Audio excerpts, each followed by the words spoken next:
Welcome back to Outnumbered the podcast. You are listening to episode 216, How to Pack for a Family Vacation. You guys, we have plenty of experience packing for 9 and 10 children respectively.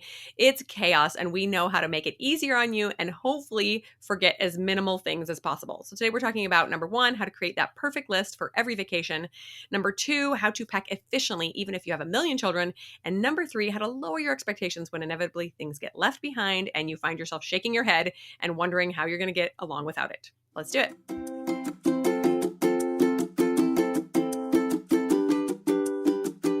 Hello and welcome to Outnumbered the podcast. I'm Audrey. And I'm Bonnie. We are experienced moms to a combined total of 19 children. In our weekly episodes, we explore relatable topics using our perspectives of humor and chaos. Tune in for advice and encouragement to gain more joy in your parenting journey.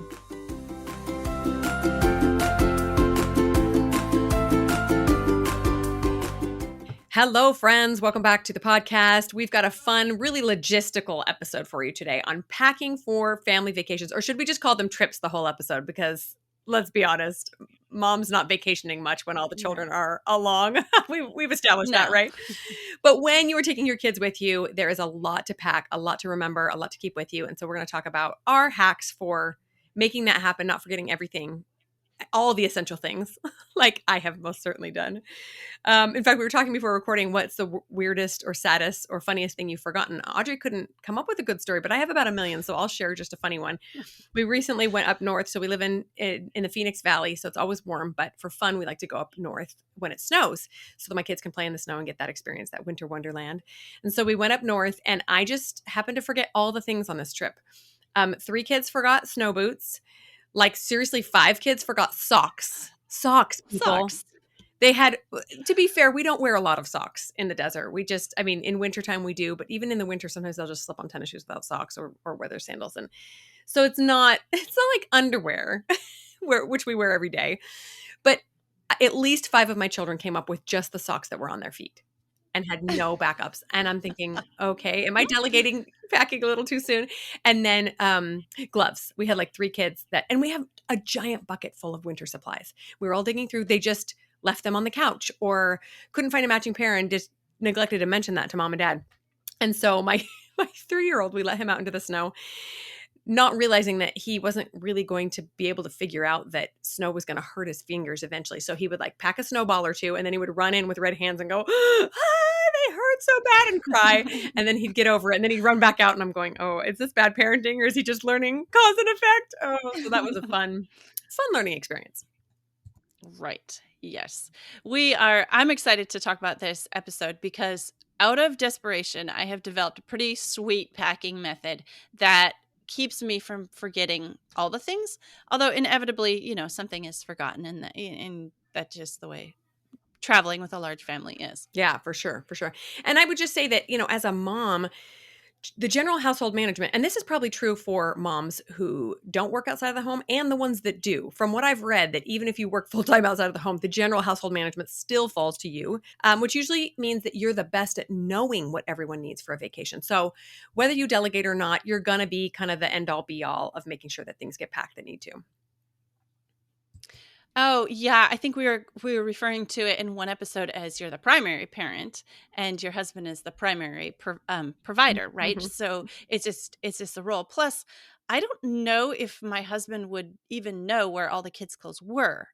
Should he, have to pack? Like, which drawers, which kids' stuff is in which drawers. And no, we keep, this item over here because there's not room over here. And like, I just know where things are. So yeah, that's why it falls to me. My husband does like his own things, and then he does like everything that would be needed for the vehicle should there be an emergency, a flat tire and all that. Like I don't know where the extra propane is in case there was, whatever. Yeah. I don't know, that kind of stuff. So he deals with all that kind of emergency stuff and then his own stuff. But today we're going to talk about the things that usually fall to mom. We're going to talk about how to make a list. Oh, we love our list. That's like the key to success. How to pack efficiently. How and what and when to delegate a lot of this so you're not spending the entire week packing, and what to do when things go wrong. So let's dive in.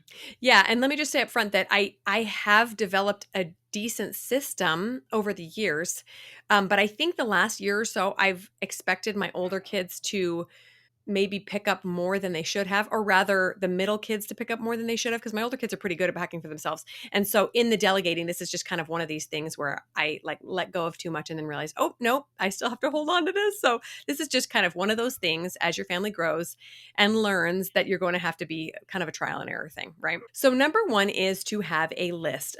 It took me way too long to figure this out, that I could just have a running list of what we needed to pack for every trip. Things like a portable crib. As long as I had a kid under the age of 3, I was going to probably need to bring a portable crib, and also like a white noise machine, and also the favorite blanket, and also the diapers and the wipes. Sippy cups is something I always forget until we get out to eat. 50 miles away from home, and I'm like, how's my 1-year-old going to drink? Oh, here, have a straw and back watching my water. So really nothing is too obvious to put on this list. In fact, when I first created it, as I was packing, I typed everything in. I just keep it in a note on my phone. And then when I got to my place and then realized the things I forgot, I added those too. And so over the years, this thing has become very robust. Can you tell that on this last trip, I didn't check the list? I thought that I was good. And also we'll talk about like trip specific things that are easy to forget. Yes, yes. So things like bathroom supplies, like toiletries, right? You've got to have those. Every kid is going to need a toothbrush and a hairbrush, and that, deodorant for those who are a little bit older, and that kind of thing. But then also think about, vitamins or medications or that kind of thing that they're not going to have there wherever you're going. Special need kind of things like that. Think about your lodging situation. Are you staying in a hotel? Are you staying in a condo? Will you be doing the cooking? This last time that we traveled, we went to a condo, and it was a condo for 12 people. But interestingly enough, they only had 6 forks. So we're like, okay, some of us are going to eat with spoons until we can get to the closest Walmart, because this condo needs forks. That's a silly kind of thing that, like, you don't know. Like, if you're staying at the condo, are there going to be cleaning supplies? Are you going to, you do pay a cleaning fee. So are you going to leave it like a dump for them to clean up? Probably going to incur that extra cleaning fee when there's, 11 of you going in and out of sand all day, every day, right? That kind of thing. Yeah. Also, I want to talk about a little bit, there's pre-packing, pre-trip things to think about. Okay, like laundry, right? That's kind of intuitive for us moms. But if you say, okay, everybody, it's time to pack, and you still got 5 loads of dirty laundry and they can't find their underwear, their socks, or whatever, that's not going to go well. So as a mom, we can make this packing thing a lot smoother by doing some pre-packing things.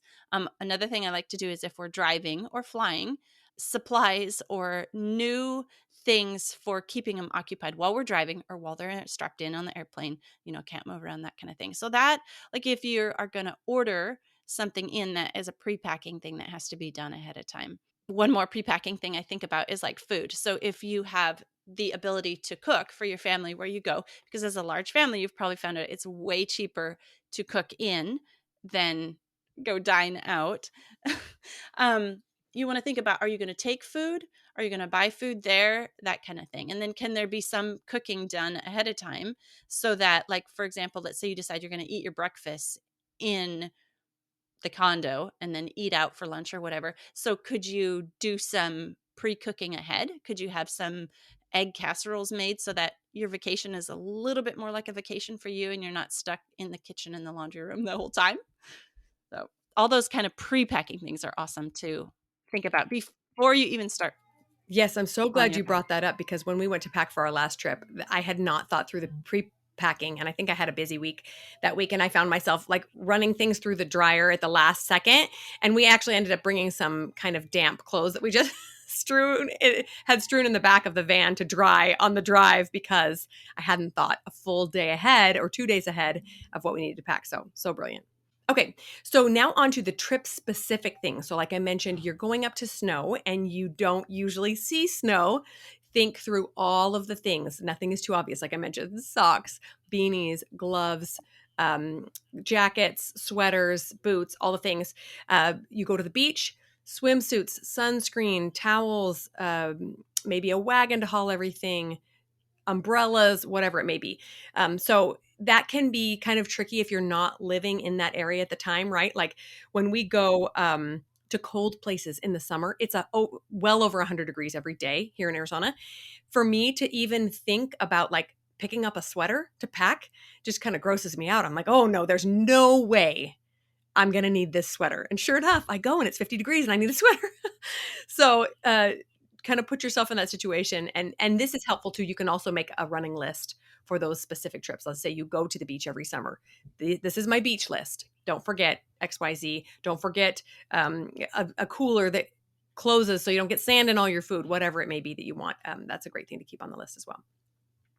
Yes, another more trip specific or maybe big family specific things are like bedding. So we're used to as big families, we have to get 2 hotel rooms, but still somebody's going to be sleeping on the couch or on the pull-out bed or on the floor or something. So they're going to need a sleeping bag. Otherwise, when you get to the hotel, you're going to have to go down to the lobby or call up for extra bedding and all that. And it's just going to take a while. So it's easier just to throw in some sleeping bags. Does somebody have, a special pillow, special blanket, those kind of things? All right, let's talk about creating lists. Me and Bonnie's favorite thing, lists. Check it off. All right, so I use a list as a way to communicate what's going to happen on the trip to my younger kids. Also, I usually don't tell my kids a huge time in advance about what's going to be going on the trip because then you have to deal with the how many more days, how many more hours. I want to go. Why can't we go right now? So I usually, as I'm creating the list for that trip, okay, we're going to be gone 4 nights, and we're going to be doing on day 3, we're going to go and do this. And so that's a way to communicate what's going to happen on the trip as I'm creating the list so that they're not only thinking about what they're going to get to do, but what they're going to be able to pack. And with your older kids, it's a great way to just let them know what they need to bring, what they might want to bring, what they might forget if they didn't have a list, that kind of thing. Yes, I love that. I actually just had this thought that if you travel a lot and you want to start delegating more and more to your children, to just create a paper list that maybe is laminated and you can hand out to them when it's time to pack. Okay, here's all the things. Again, nothing is too obvious. Toothpaste, toothbrush, the X amount of underwear. Maybe you could just have a little line, blank pairs of underwear, and you can fill it in when you give it to them. Okay, this is a 6-day trip. You're going to need, let's say, 7 pairs just in case, and you give it to them and they can check it off one at a time. It instills so much confidence and independence in a child to be able to pack for themselves and to then experience the side effects or the consequences of when they mispack, if that's a word. They pack incorrectly. They forget socks or they forget. Now, I didn't let my children freeze. We did go out and find them a few more pairs of socks, but all of the things can be experienced as a consequence. It's such a great lesson. Like, oh, remember that one time when I forgot another shirt and I had to wear the same shirt every day and I had to wash it in the sink and that was a pain and I'm never going to do that again, right? So helpful. So in general, our kids in our family all pack for themselves that are 12 and up. The teens, I say, you are responsible enough. You forget something, you can deal with those consequences, right? The 9 to 11-year-olds also packed for themselves, but I ask questions. So they'll come down and I'll say, how many underwear did you get? How many shirts did you get? Right? So I'm just kind of following up after they are allowed to do that for themselves. The 5 to 7-year-olds pack with an older sibling or a parent present. So like my 5-year-old is adorable. Look, and here's my outfits. I'm like, oh, you have 2. Do you know how long we're going to be gone? Nope. But I'm ready with my 2 favorite outfits. Well, we're actually gone a whole week. So let's, so cute.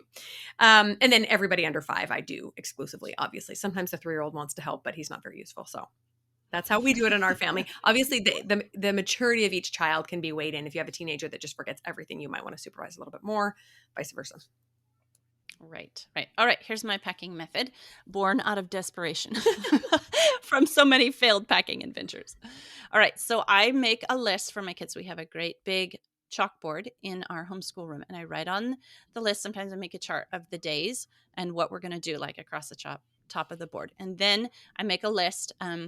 You're going to need 6 pairs of underwear, 4 everyday outfits, 2, special like church or meeting, or we call them town clothes as opposed to farm clothes.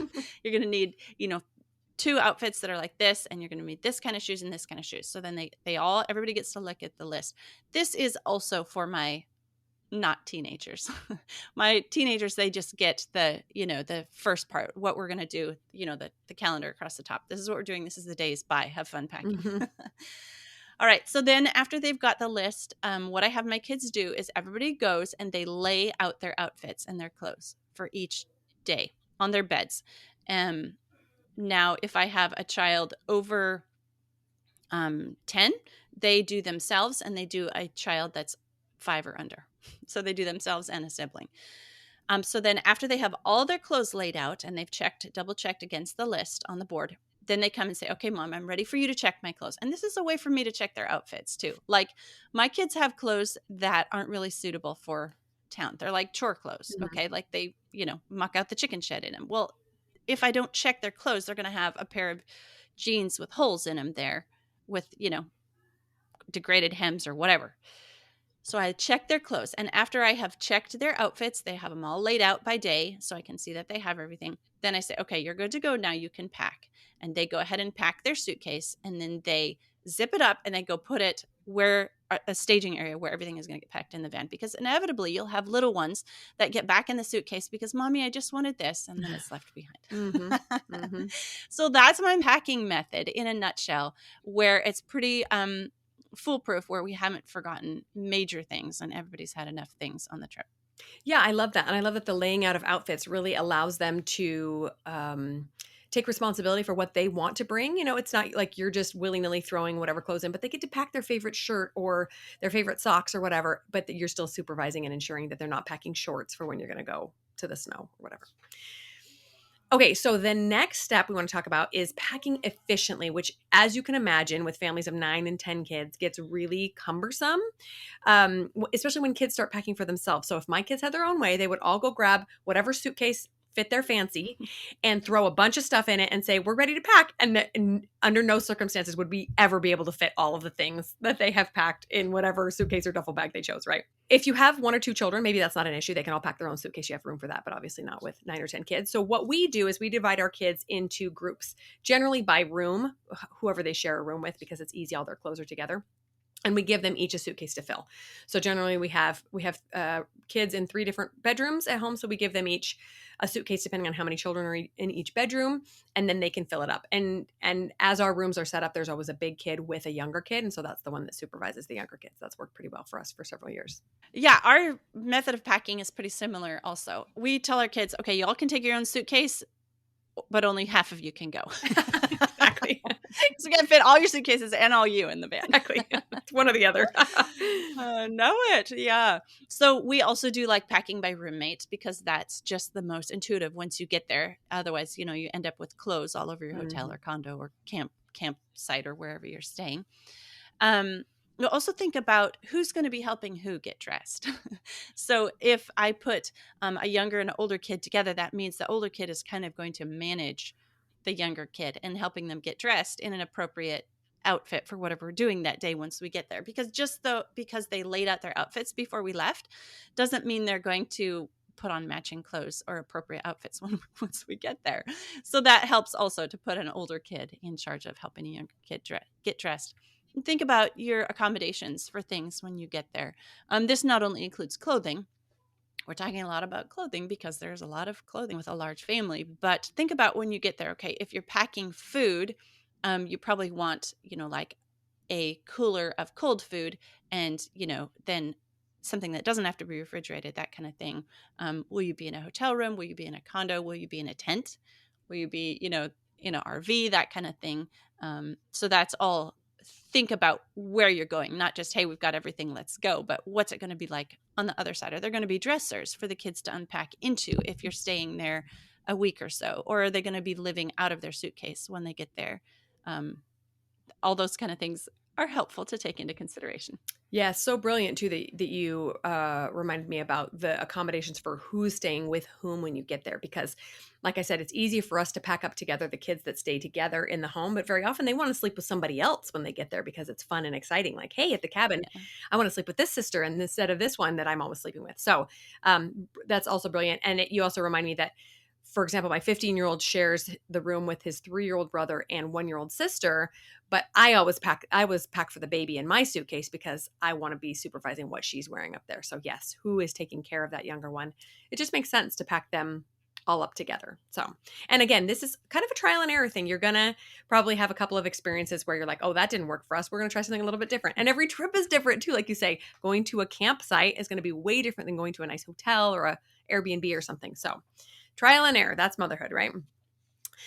Okay, so I wanted to share 3 easy ways to organize suitcases, because if you ever try to pack more than 1 or 2 kids, like, stuff just gets everywhere and everyone's underwear is mixed up, and we do one of these 3 ways, almost every time we pack. One is to have the kids lay out their outfits, complete outfits, including socks and underwear, and then once you've checked them, roll them up and put a rubber band around them. My kids love this way. It just costs $3 to go buy a bag of rubber bands, and my kids think it's so fun because they just pull one little bundle out and they have all their things for their day instead of trying to dig through and find the pair of underwear they're looking for. Another idea is to use suitcase organizers, or sometimes they call them packing cubes. I do this for my suitcase. It gets a little pricey to buy it for every single child, but I like my suitcase to look a little bit nicer and I don't want to roll my clothes. So I just have these individual cubes. So I will put like all my undergarments and bras and things in one. I will put all my toiletries in another. I will put all my tops, or maybe I'll sort them by outfit and put, casual outfits in one, dressy outfits in another. Those are super fun to use as well. And then the third option is to let each child pack their own bag, but something small, like a little backpack. And then once it's packed, you throw all of them together in a bigger suitcase. So you don't have to supervise 5 or 6 backpacks being schlepped up the hotel lobby and elevator. You just bring up 2 or 3 suitcases, but inside kids have the ownership of, this is my bag, and I organize everything that goes inside. So that's been kind of fun too. That number 1, roll them up with rubber bands. That is genius. I'm gonna go out and buy a bunch of rubber fun. bands. It's really fun. But yeah, that's a way to help foster ownership of each child's things, like letting them each pack their own bag. I have my kids pack their own, what they call a car bag. So they pack their own bag and they get to decide what's in it for activities. And then I usually have like a backpack up front where I hand out, the new things for the day. But they get to kind of think about what they want to do on the trip on the way there. And everybody carries, in our family, everybody carries their own bag except the little ones. I do not carry anyone else's bag. No one else carries my bag. Same thing, same principles when we go to the library. You can check out as many books as you can carry, right? You can pack your suitcase as full as you can carry it, because I'm not carrying it for you. Yes, so smart. Again, it teaches them very early on ownership and responsibility for what they want to bring. I have one child in particular who is not young, who loves to pack all the things for church or sometime when she might be bored, and then goes, "I'm done, Mom." I'm like, "Oh, no, no, no, no. I don't carry your books and your Kindle and your stuffed animal and your blanket, and that's all on you." And then they learn very quickly. So, okay. The third step or tip in this episode is our favorite part. It's the part where we get to lower our expectations and understand and accept the reality that someone will forget something. And very often it will be you. And then you have to deal with the emotions that come after that. And I know it sounds kind of silly, but I have a tantrum like almost every trip because of something that got forgotten or something I didn't do correctly, because I just want things to go off without a hitch. It never does. Spoiler. Yeah. I inevitably forget things for myself as well, because I'm so busy making sure everybody else has all their things that they need. Suddenly, where's Audrey's underwear? Dang it. Yeah. And because I sew my own clothes, it's not like I can just go down to Walmart and buy something, because it's not going to fit anyway. Yeah. What is the worst thing you forgot on a trip, Bonnie? Do dish. Okay, so this was really fun to think about. A few years ago, I took just a couple of kids to Disneyland, along with my 6-week-old baby. And we drove into town late at night. We arrived at the hotel at like 10 p.m. I get everybody settled. And then I realized I have no diapers for the baby. I had like 1 or 2 that I brought on the car ride that were in my diaper bag. I neglected to pack any more in my suitcase. So my baby is teeny tiny. There's no diapers at the hotel. I had to walk like 4 or 5 blocks down the street to find an open store at that hour. It was a Walgreens, and they had no newborn diaper. No, it must have just been like one of those corner convenience stores, because if it had been a drugstore, they would have had more sizes for sure. It was just like, like a 7-Eleven or something. They had a size 3, I think, diaper. It was the only thing they had, that and up. And so I bring it back to the hotel and I just kind of like wrap it around her a couple of times.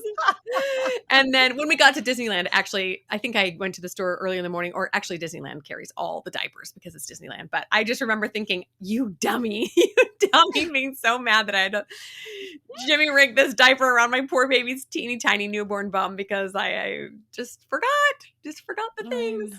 Oh man, I know. And then, if they have a blowout, it is going everywhere, because you can wrap it around. It's going to squirt right out the back.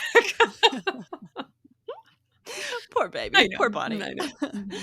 Oh, but you guys, so we forget stuff, and this is like an opportunity to coach our brains on how to respond. So like, just because we're going on vacation doesn't mean we get to take a vacation from working on our brains, working on our thoughts and our feelings.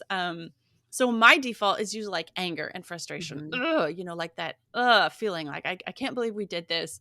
But don't do that. It doesn't help. It doesn't make anybody have a good vacation when you go to like anger and frustration. It's like, wish we would have just stayed home. I mean, Yes. that's kind of how everybody's feeling. If mom's feeling angry and frustrated, it doesn't help anyone have a good trip.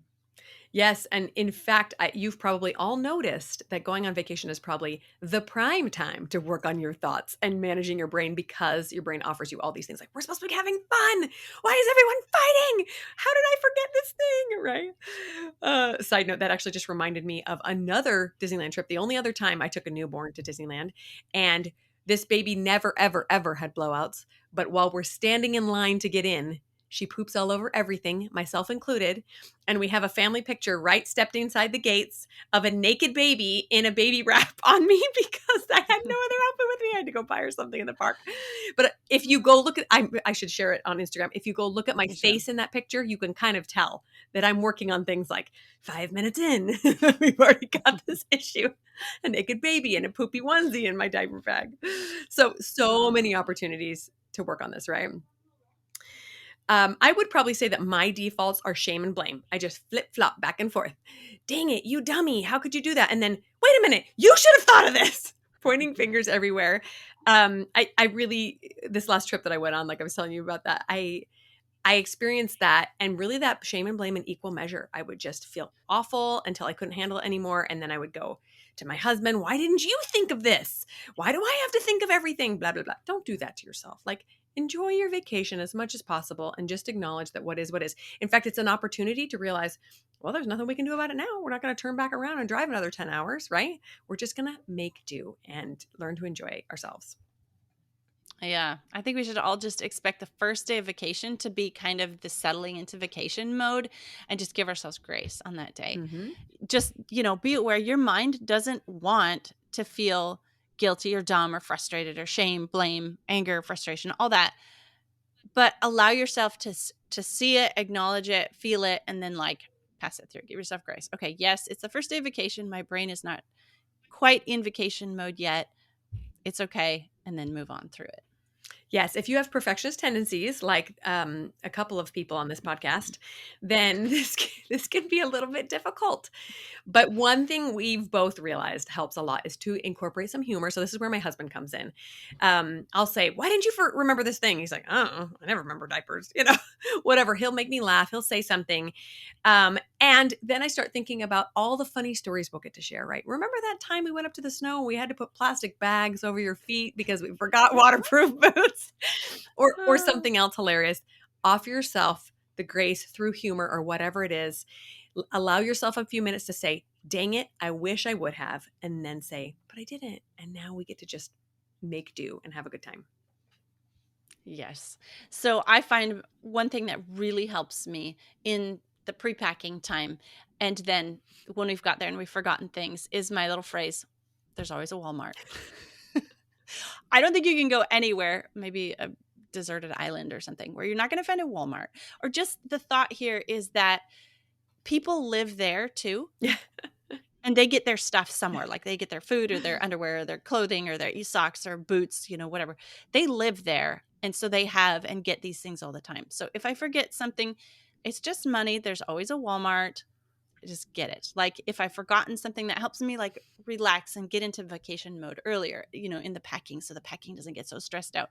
Like, it's okay. There's always a Walmart. Yes, I love that. And then when you're on the trip and you've forgotten something, it's okay. We'll just stop. There's always a Walmart. Mm-hmm, mm-hmm, mm-hmm. And your brain is going to offer so many thoughts about this. Mine does as well. Oh, this money that we didn't have to spend, or oh, it was sitting right on this one spot on the couch. I can just picture it if we were back there. Allow it. Allow those thoughts to come and go, and then just tell yourself, but it's all going to be okay, right? And here we are having a good time. And here's the other interesting thing. When it comes to vacations, I've noticed one thing. And I learned this lesson with my mom as she learned it over the years of wrangling kids as well. It's that on family trips, our kids often remember one thing, and it's very often how the parents responded. Okay, so I have memories of trips that my mom remembers very differently growing up. So this one trip in particular, I remember having a really great time. And when I talked to my mom about it not long ago, she said, "Oh, that trip was a nightmare. Do you not remember that you and your brother fought the whole time? And this thing happened and that thing happened. And we actually had to like give you a big timeout kind of a thing and a big punishment, whatever." I'm like, I don't remember that at all. And we were talking about how she and my dad kept their cool the whole time. And we had this great experience. And other experiences I've had, I remember thinking that trip was kind of a nightmare. And my mom says, "Oh, really? Why do you think that?" "Oh, you guys were just mad the whole time." So, I mean, not to put more pressure on us, but our kids are really watching us to see how they should react and how they should respond to something. And when I'm constantly kicking myself and going, "Oh, I shouldn't have done it," they're thinking, "Oh, something has gone wrong. Mom is mad. Something is really wrong. It's socks. I left socks." If I can control my own reactions and manage my mind, then my kids are able to have a good time and learn to do the same when they inevitably make mistakes, because of course they will as well.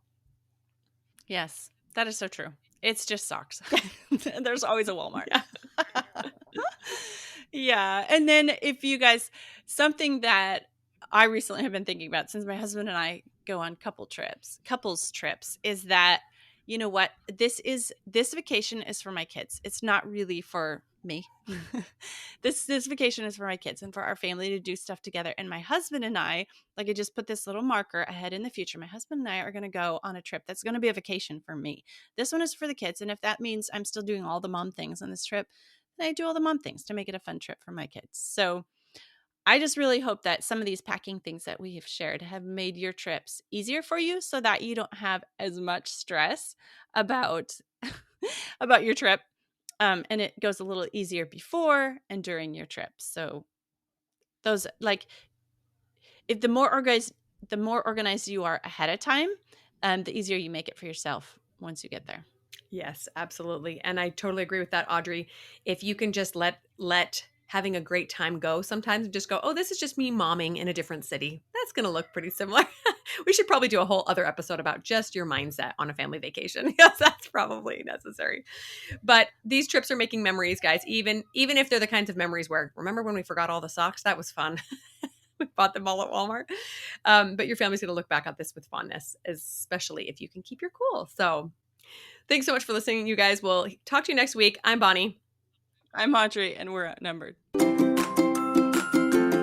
Thanks for listening, friends. Click the link in the show notes to subscribe to our email and never miss another episode. Show us some love by leaving a review on iTunes or sharing the podcast with a friend. Thanks for all your support. We'll talk to you next week. We hope you guys love this. We will talk to you next week. I'm Audrey. Nope. I'm Bonnie. No, I'm not Bonnie either. Every time. Did you really just do that on accident? I did. I just said I'm Bonnie. Why is this so hard? We did this so that it would be easier for us. But we can't even remember our names. How are we supposed to remember socks for a trip if we can't even remember our names? What's our name again? Socks? What socks? That was epic. That was epic. That has to be an outtake. Okay. Okay. Try again. No. You're Bonnie. Yeah, I'm Bonnie. I think so. Let's check.